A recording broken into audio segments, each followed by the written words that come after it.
donc voici les mordus de pêche sous-marine, ils sont là.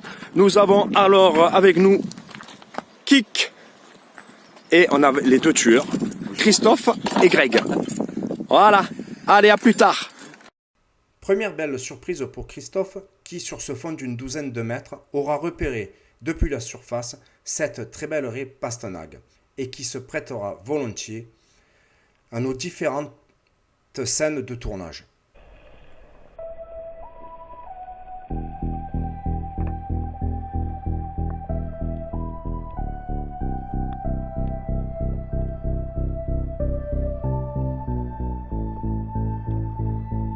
Comme vous pouvez le voir, elle se laisse approcher facilement et tranquillement posée au fond, nous aurons l'occasion, à tour de rôle, de descendre la filmer.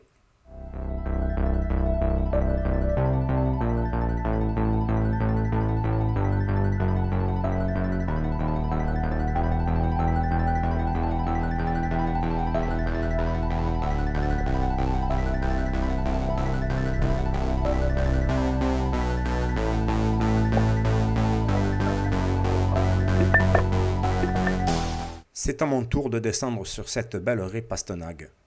Elle n'a toujours pas bougé, elle est toujours posée bien au fond, tranquillement. Je m'en approche sans aucune difficulté. J'ai relevé légèrement ma caméra, qui est placée à proximité de ma crosse, pour que l'on ne voit pas sur les images le tube de mon arbalète. À présent, c'est moi qui filme cette jolie raie qui vient de décoller. Et comme je vous le disais, on ne voit pas le fusil sur les images. Christophe à nouveau prend le relais et moi je remonte tranquillement en surface.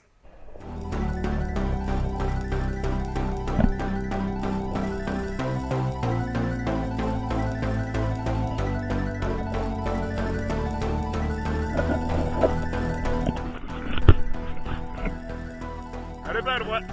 Putain, t'as vu qu'elle s'est levée la mer? Eh ouais. Et voilà le paysage corse. Allez Christophe. Après ces belles images tournées, il est temps pour nous de nous mettre à chasser réellement. Nous nous répartissons chacun sur 3 zones différentes, car les fonds ne sont pas très importants, et la pêche individuelle peut réellement commencer.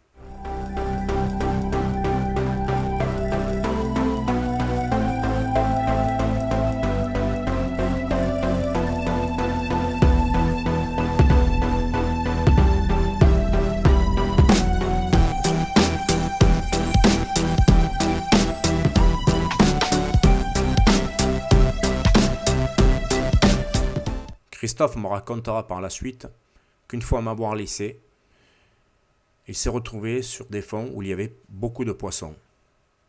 Et là, comme vous pouvez le voir sur l'image, il y a quelques sards qui tournent et qui évoluent devant lui.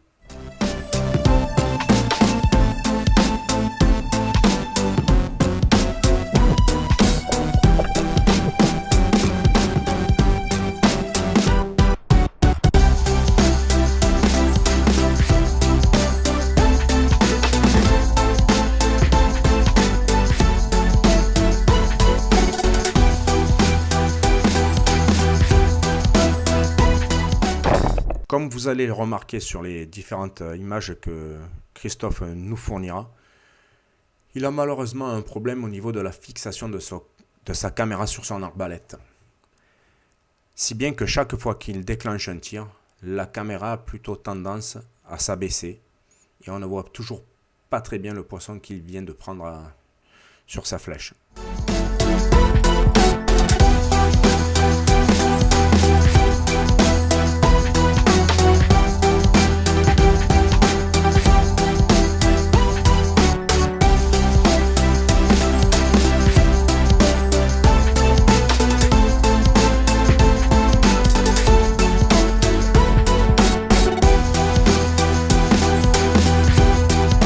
Un premier arbre merle sort devant Christophe, vous le voyez légèrement sur la droite de l'image, et puis là un autre qui vient de surgir et qui s'enfuit tout doucement. Bon, ce sont des poissons qui sont assez petits, du moins pour Christophe qui bien sûr ne préfère pas les tirer. Il se réserve pour du poisson bien plus gros.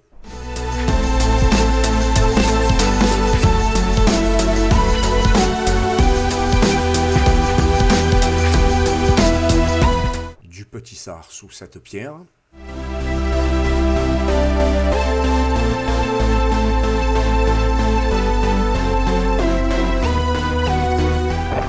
Et là, une belle lasagne vient de sortir devant lui. Il l'a prise, mais malheureusement, comme je vous le disais précédemment, sa caméra étant mal fixée, on n'a pas vu réellement l'action au complet.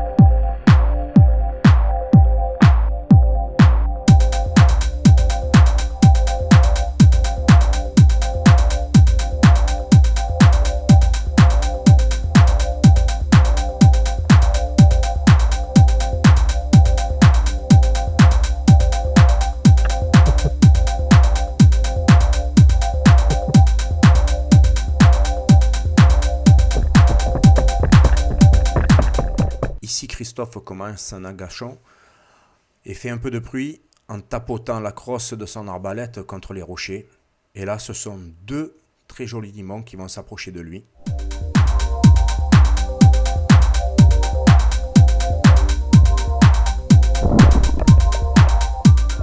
Voilà des poissons d'1,2 kg environ et qui viennent d'être foudroyés par le tir très précis de Christophe.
De nouveau, Christophe tente un agachon, toujours en employant la même technique, bruit de crosse contre la roche et bruit de gorge.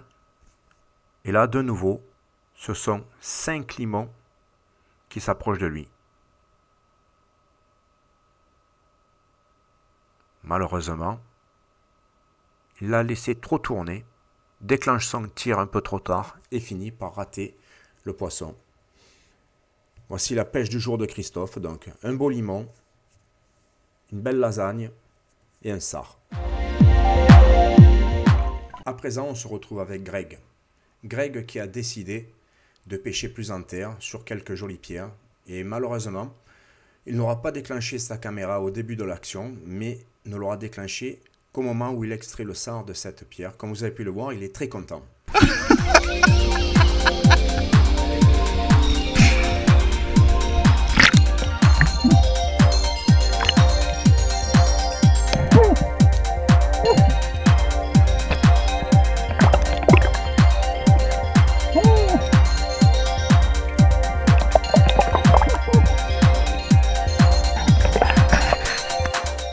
À présent, j'ai rejoint Greg et nous pêcherons ensemble jusqu'à la fin de notre sortie. Sur ces fonds qui ne sont pas très importants, moins d'une dizaine de mètres, mais dans lesquels se trouvent de très jolies pierres, et je vous laisse découvrir l'action complète de Greg.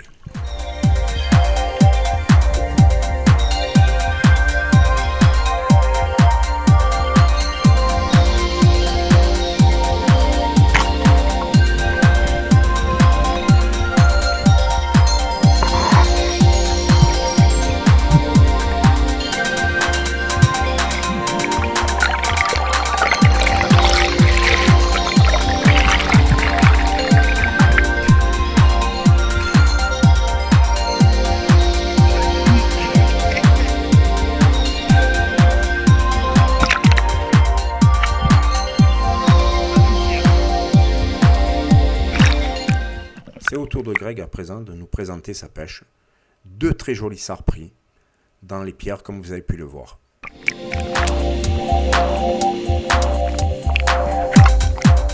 On se retrouve à présent avec Thibaut, qui est vraiment un débutant, mais très volontaire. Comme vous pouvez le voir sur ces images, il a du mal à armer son fusil.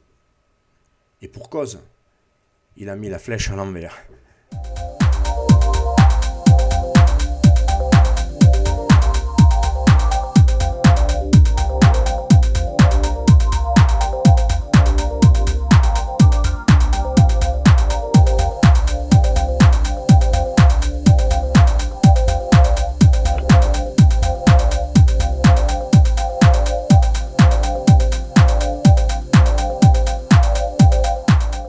Mais Thibaut a énormément de mérite. De petites palmes, une combinaison à fermeture éclair. Vraiment, je lui tire mon chapeau pour pêcher dans des conditions pareilles avec une eau plutôt fraîche. Après 2h30 de pêche, je suis toujours bredouille. Et heureusement qu'en ayant rejoint Greg, il me montre les pierres sur lesquelles il a pris déjà ses 2 sards. Et comme vous allez le voir, il y a encore du poisson sous ces pierres.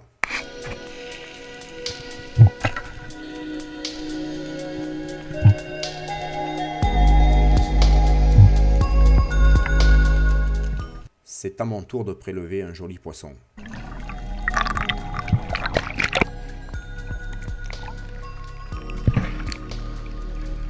Où est ça? Tu vois, dans le coin, hein, sur les 2 roches. Ah ouais.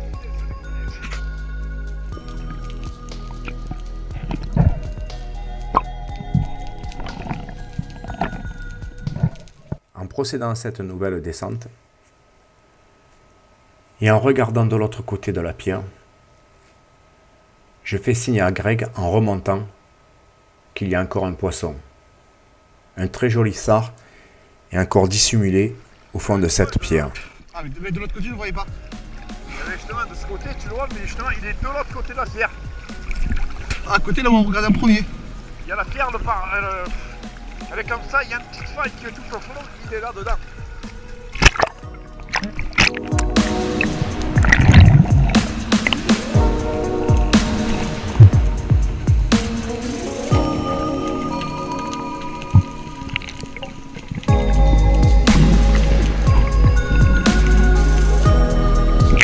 Comme vous allez le voir sur les images, la pierre est également habitée par de petits corbes.